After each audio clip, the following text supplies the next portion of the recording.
¿Lo han escuchado alguna vez? Ya no, profe. No, yo Bueno, tampoco.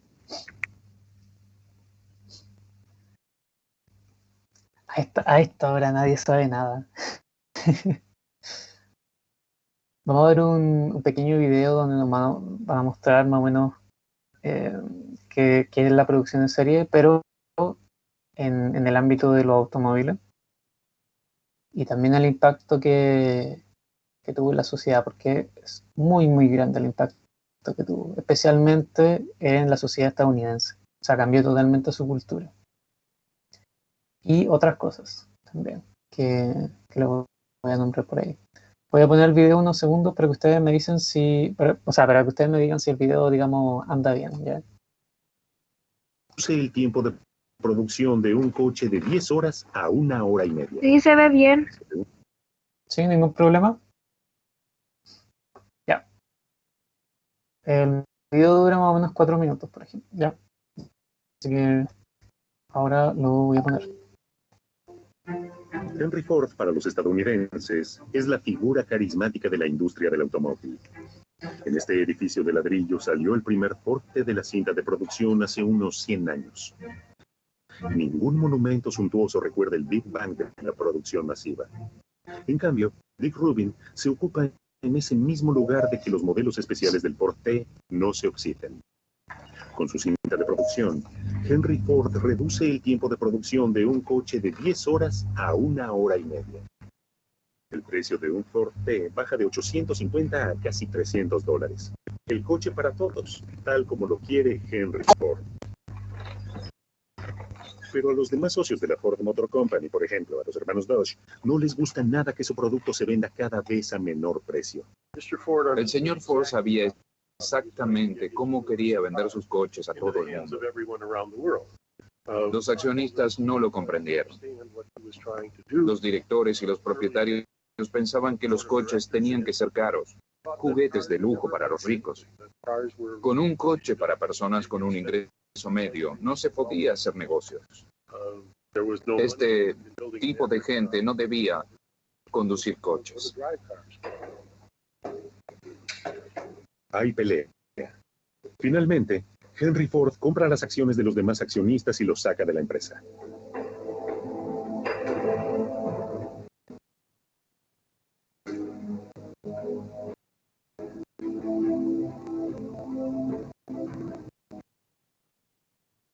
Recién ahora, Henry Ford se dedica de lleno la mayor fábrica del mundo, la planta Rush.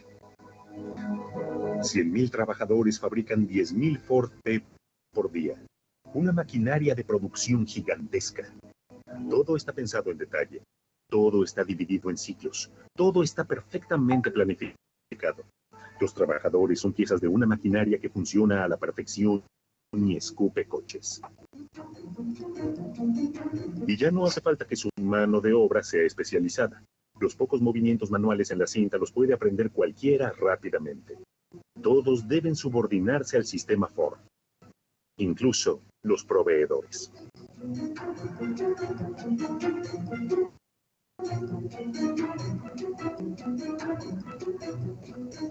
Por ejemplo, pedía que las bombillas se las suministraran en una caja con determinadas medidas.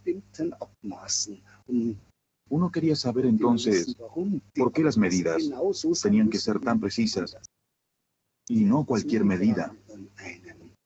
Los proveedores enviaron un espía a la fábrica y este descubrió que en la planta de Ford la caja se desarmaba y las maderas se usaban como maderas para el piso del porté. Durante horas, el mismo movimiento manual. Cada vez más trabajadores en la cinta de producción huyen de la monotonía, hasta que Henry Ford atrae a los trabajadores. $5 de sueldo por una jornada de 8 horas, el doble de lo que pagan las demás empresas. Una locura.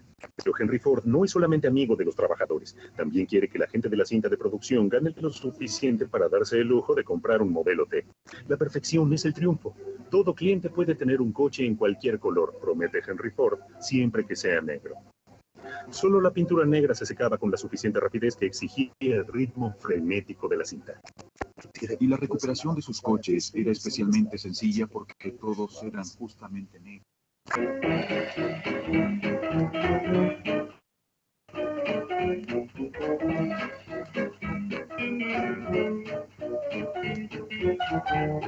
A comienzos de los años 20, uno de cada 2 coches que se producían en el mundo era un Ford T, prácticamente el primer y único modelo unitario del automóvil, casi indestructible.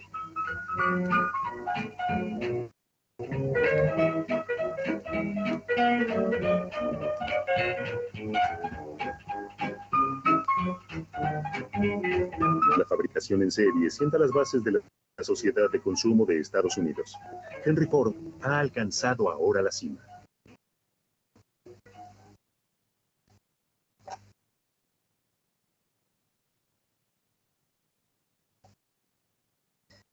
Ya, esa era la producción en serie. Está muy bien, digamos, ejemplificada por la imagen que están acá. No se fijen acá en la actividad, eso dejémoslo para después. El tema con la producción en serie, como pudieron ver, es que, bueno, a nosotros quizás no nos parece muy rara, nos parece muy común, pero en ese tiempo fue bastante revolucionaria. Como decía en una parte del video, al principio las compañías se demoraban cerca de 10 horas en armar un auto y ahora lo estaban armando en 1 hora y media. Porque, bueno, se van poniendo las piezas en una especie de cinta que va avanzando, ¿ya? Estas cintas industriales. Mientras va avanzando, va pasando por diferentes etapas. En cada etapa hay una o más personas que realizan una acción. Qué sé yo, poner la rueda adelante y atornillarla, nada más. Próximo. Poner la rueda, atornillarla, que pase la próxima parte. Como cada uno está haciendo una acción bastante rápida y simple, y estas se van acumulando mientras van pasando todas las piezas por esta cinta, se agiliza todo. No tengo un montón de personas tratando de ponerse de acuerdo en hacer una sola cosa, sino que tengo todo el proceso sumamente ordenado, hasta el más pequeño detalle. Y aunque sea algo como muy detallista, también es muy rápido. El tema, ¿por qué les traje este ejemplo en particular? Bueno, primero que todo porque es una metodología de adaptación y mejora de procesos de producción, pero también porque quiero que vean que eso fue posible en ese tiempo y que eso que fue posible, ¿ya? El cambio de producción en los automóviles, también tuvo un impacto gigantesco en la cultura estadounidense. O sea, algo que no es muy común para nosotros, como que una persona de 15, 16 años se compre un auto, allá es relativamente común, o por ejemplo, o por lo menos la gente a esa edad ya comienza a ahorrar para comprarse su auto. Es impensable que tú no vayas a hacer eso. ¿Ya? Y lo otro es cómo este método de trabajo ha sido reproducido en diferentes mercados, diferentes fábricas. No sé si hay alguno de ustedes que pueda reconocer este tipo de trabajo, la producción en serie, pero en otro rubro, que no sea la construcción de autos. ¿Conocen algún ejemplo?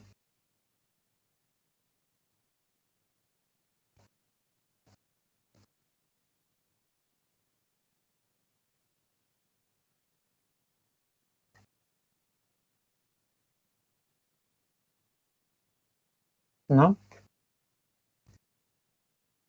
Para que sea un poco más obvio.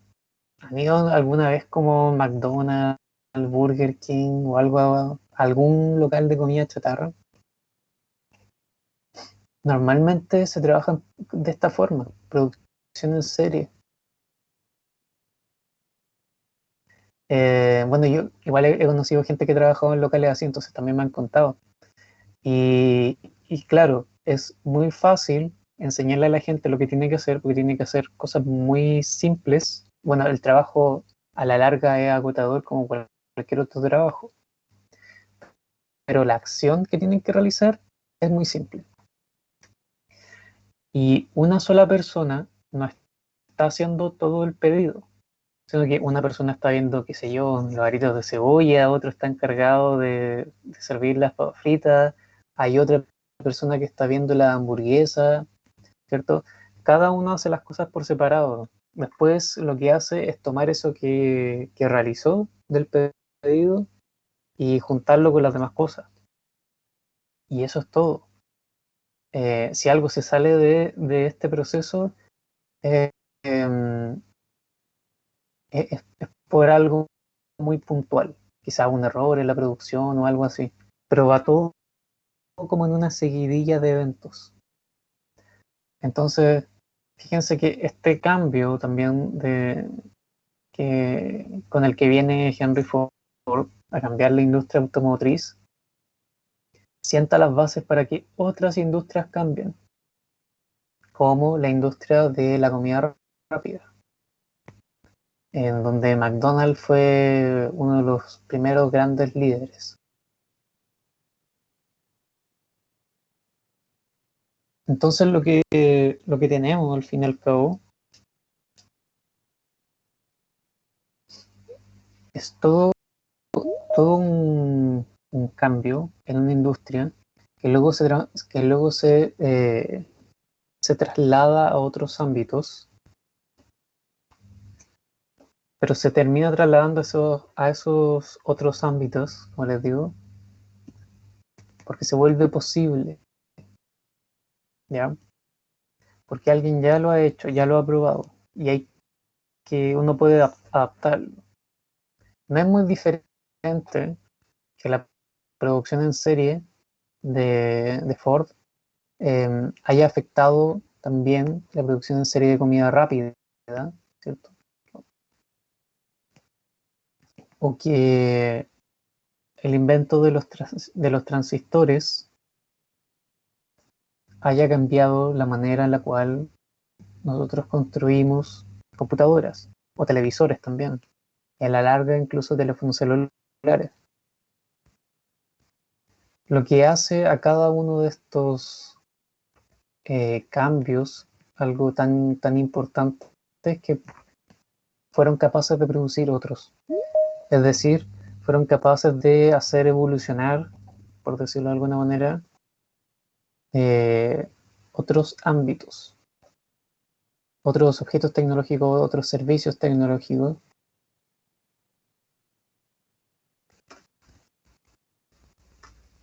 Es decir, sentaron las bases del contexto en el cual otros objetos y otros servicios se encontraban.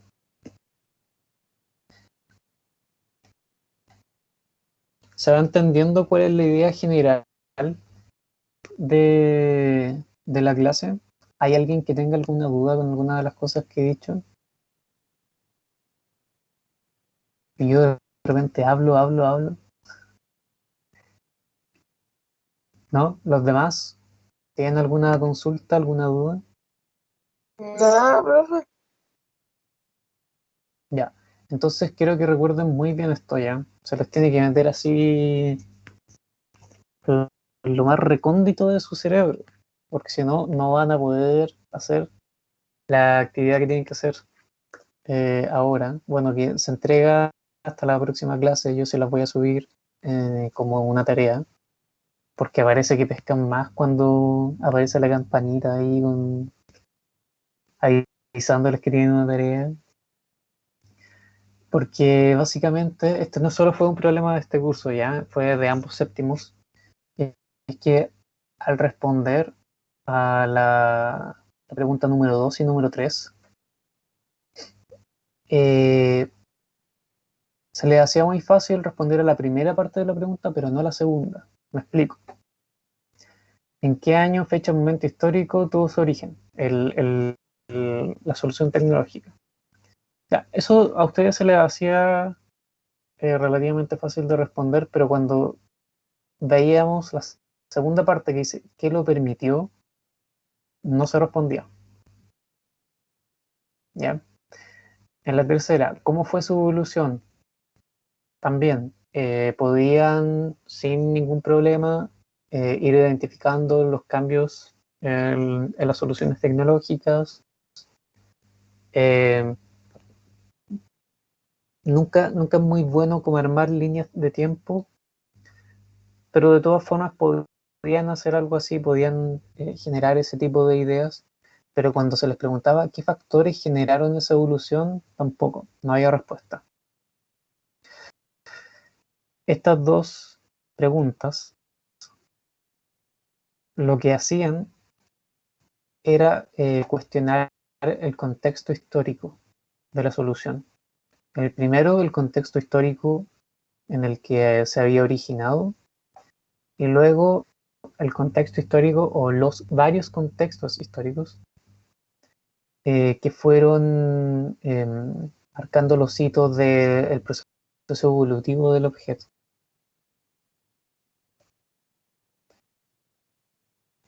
¿Ya?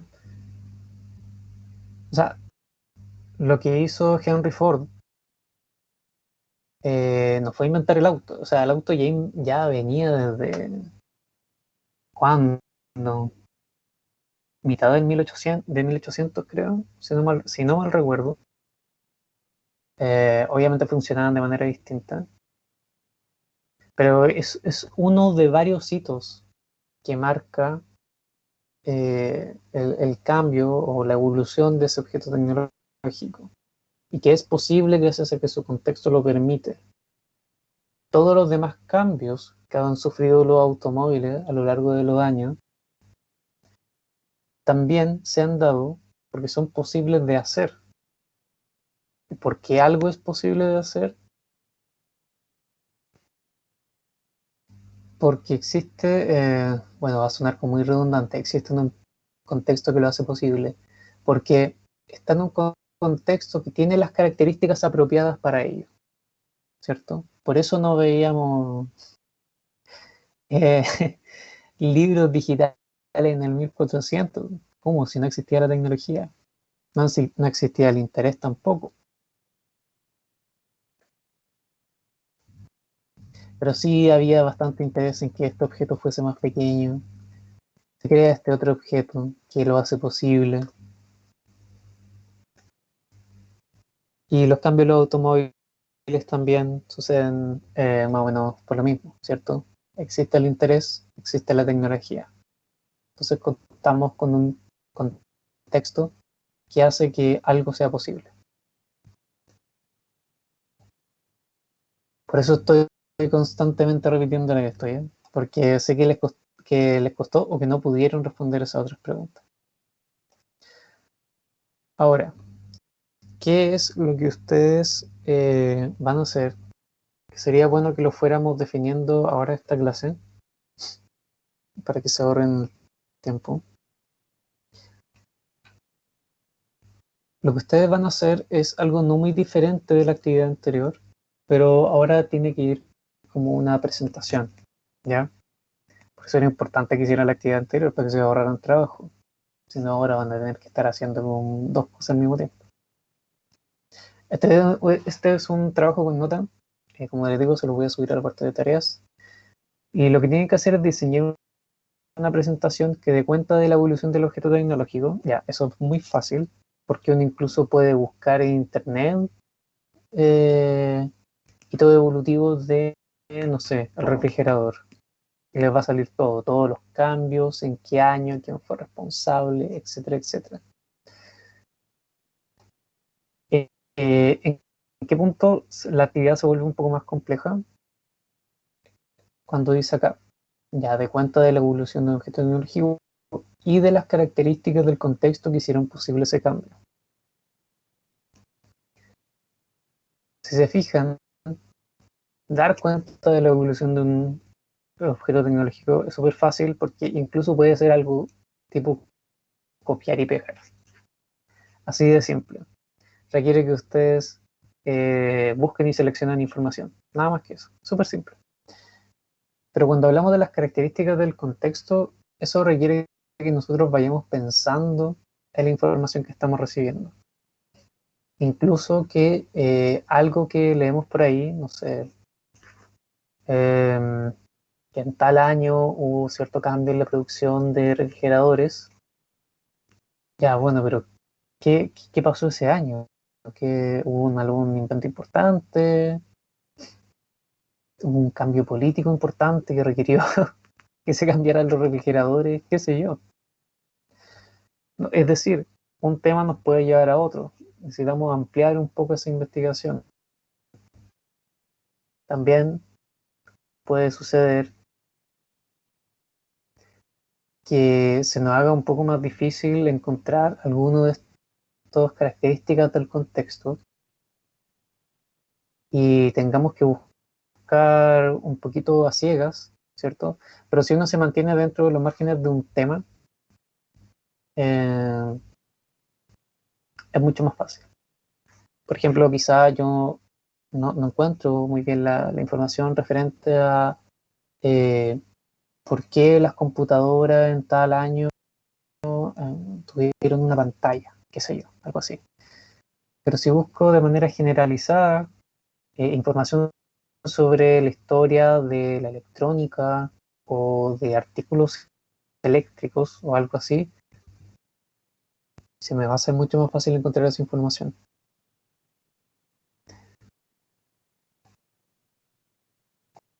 Y en cuanto al número de diapositivas, a cuántos hitos evolutivos tiene que tener su presentación, eso va a ir en las instrucciones que yo debería subir hoy día a Teams.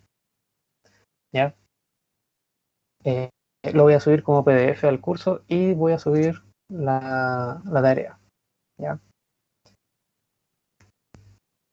Pero lo que quiero que entiendan muy bien es como el problema al que se van a enfrentar cuando hagan la tarea. Que al parecer entiendan. ¿Alguien tiene alguna duda con el trabajo? ¿Cualquier tipo de pregunta? Para que después no me digan, es que profe no supe hacerlo.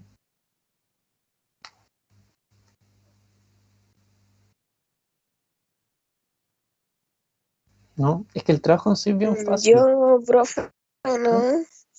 no. ¿No? El trabajo en sí es bien fácil o suena muy fácil. Cuando estén revisando información, ahí quizás se complique un poco más.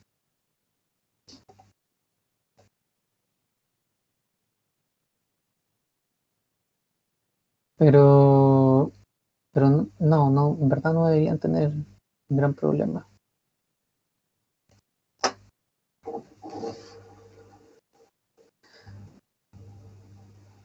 Otra cosa importante que me he dado cuenta sobre los trabajos en general es entender bien las preguntas, ¿ya?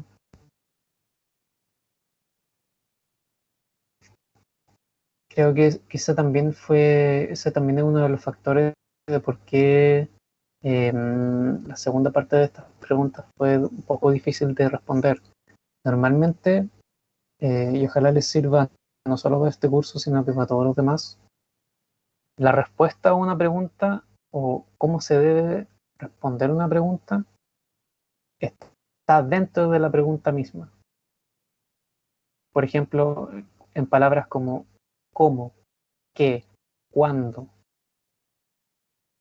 ¿ya? Tengan eso muy en mente. Cómo responder a la pregunta está en la pregunta.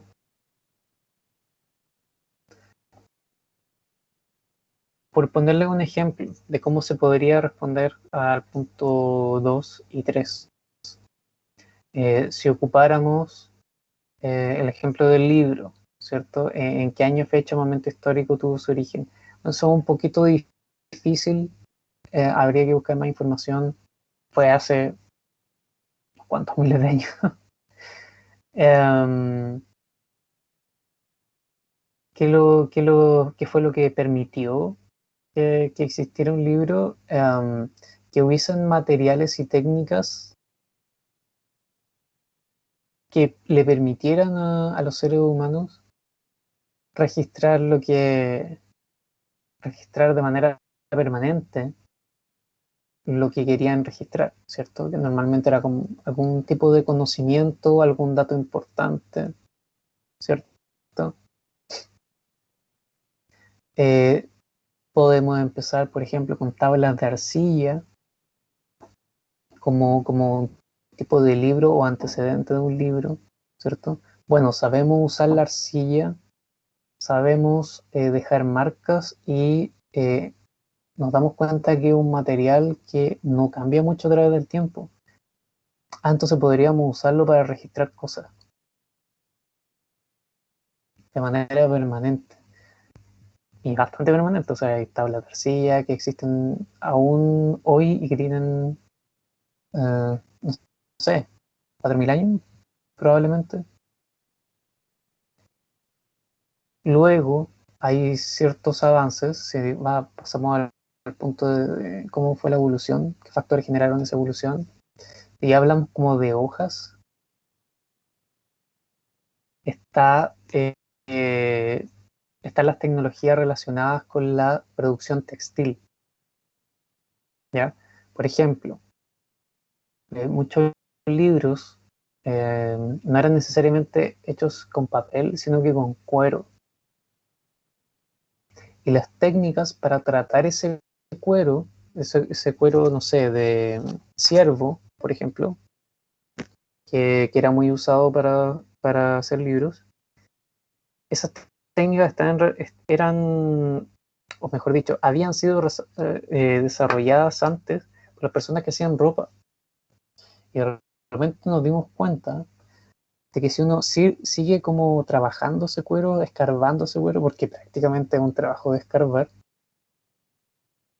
lo deja secando, estirado, uno puede tener un material bastante consistente, que tiene una consistencia entre el papel y el cartón, eh, y que retiene muy bien la tinta, muy, muy bien. Bueno, ese material se llama vitela y es como una exquisitez de material, así, muy caro.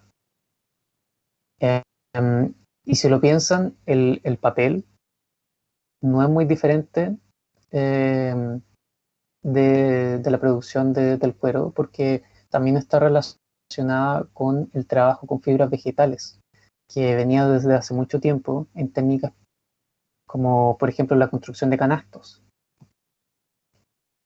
en donde usamos fibras vegetales bastante gruesas pero trabajadas. Bueno, ¿qué pasa si las hacemos aún más delgadas? ¿O qué pasa si comenzamos a sumergir esta fibra en agua por bastante tiempo? ¿Entienden? O sea, habían técnicas que ya existían de antemano y que adaptadas a otro medio hicieron posible la producción de libros en base a cuero, a papel, ¿cierto?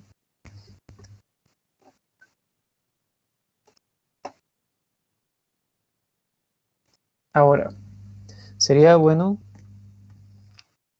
que algunos de ustedes me vayan diciendo con qué objeto o solución tecnológica les gustaría trabajar para que no se vayan repitiendo. ¿Se les ocurre algún objeto cualquiera, alguno de su interés?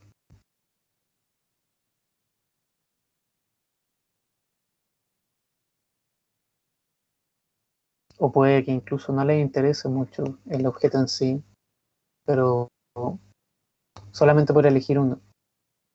Lo que pasa es que normalmente me llegarían como 400 trabajos de los televisores y los celulares, y la verdad es que vayamos variando un poco.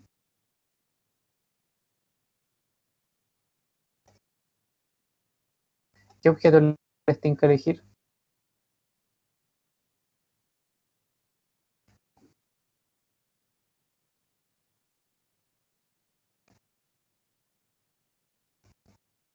computador. ¿Qué otro? Se fue... ahí.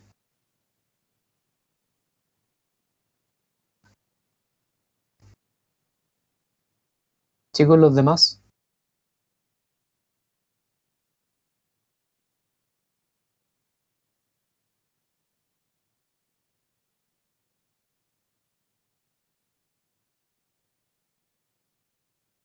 O sea, Diego, Francisca, Mayra. ¿Qué se les ocurre? ¿Un celular? Ian, celular.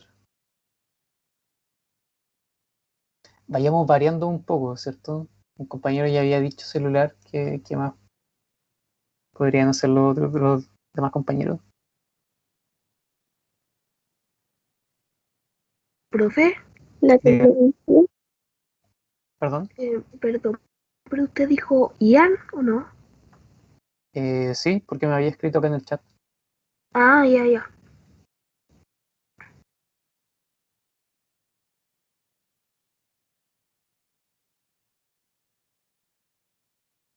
Ya tenemos computador, celular. Los demás, ¿qué es lo que van a elegir? Yo un televisor.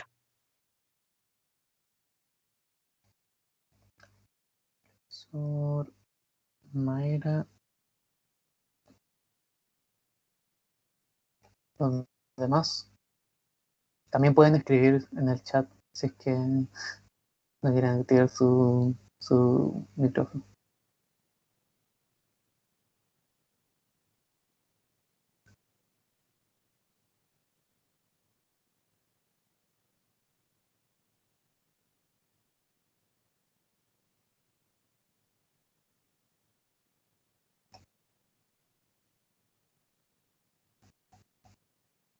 ¿Qué más? ¿Qué más? ¿Qué más? ¿Qué más?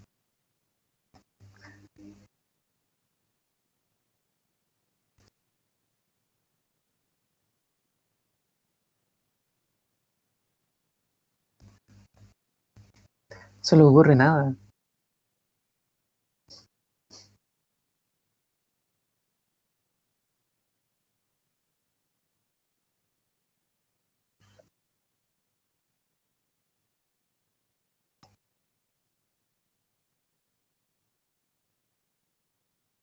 Tablet también, ¿cierto?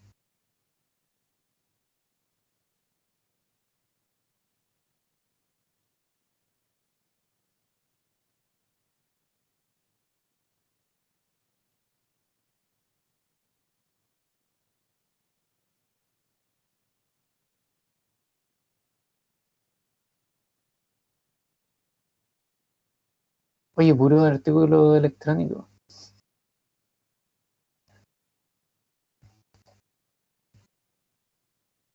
Yo fuera usted elegiría, no sé, un lápiz.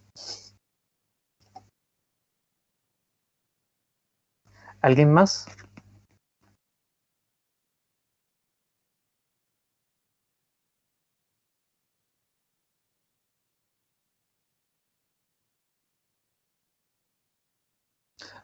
Algo importante que tienen que considerar cuando vayan a hacer su trabajo, cuando vayan a elegir un objeto. Normalmente los alumnos suelen tener esta idea de que tecnología significa, no sé, computador, celular, cualquier cosa electrónica, pero una mesa ya es un objeto tecnológico. La ropa que llevamos puesta, las ampolletas que iluminan nuestra casa, las mismas casas son un objeto tecnológico. Cualquier cosa que haya sido hecha por seres humanos es un objeto tecnológico. ¿Ya? Tengan eso en mente porque también se le abren las posibilidades del trabajo y tal vez investigar sobre algunos temas que a ustedes les interesan bastante. No sé, quizá elegir un objeto tecnológico que tiene que ver con la carrera que a ustedes les gustaría seguir cuando salgan del colegio.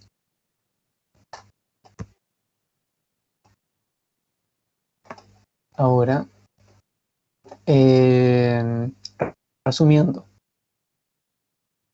sí, gran resumen.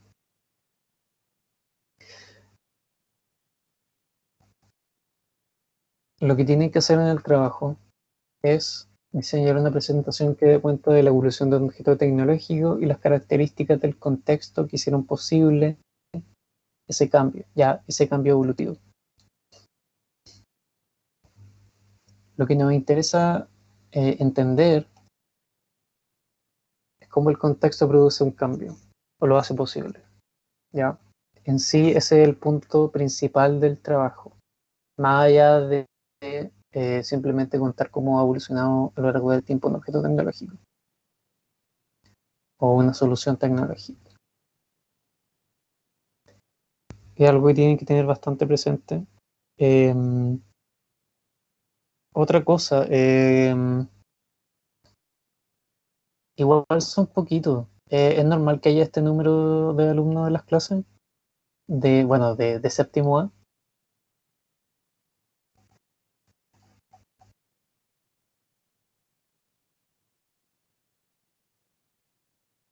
O normalmente son más, son muchos más.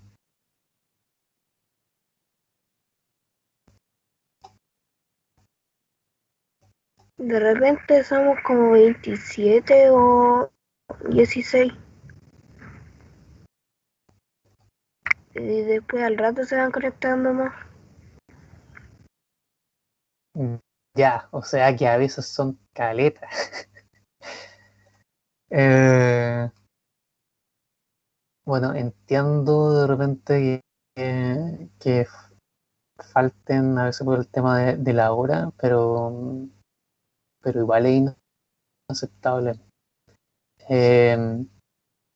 Los que están acá, yo igual lo recuerdo. Son gente que asiste constantemente. Así que muy bien ahí. Lamentablemente los compañeros que no están viniendo, eh, se pierden las indicaciones después, quizá cómo van a llegar los trabajos. Bueno, ya hay otros compañeros y compañeras que obviamente tienen problemas que no se pueden solucionar en cuanto a su conexión a internet y cosas así. Eso igual lo entiendo.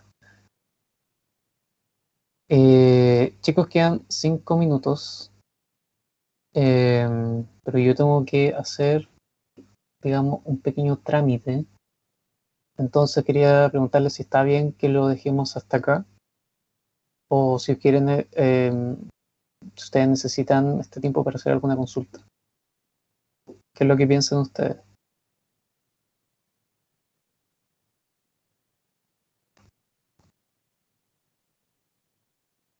¿Ningún problema?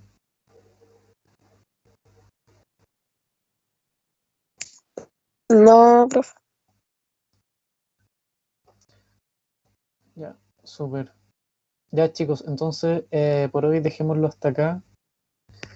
Recuerden, la tarea debería de estar hoy en Teams. Si alguien tiene alguna consulta, no duden en escribirme, ¿ya? Y que tengan un buen día, ¿ya? Nos vemos la próxima semana, próximo martes. Que estén bien. Chao. Chao, profe.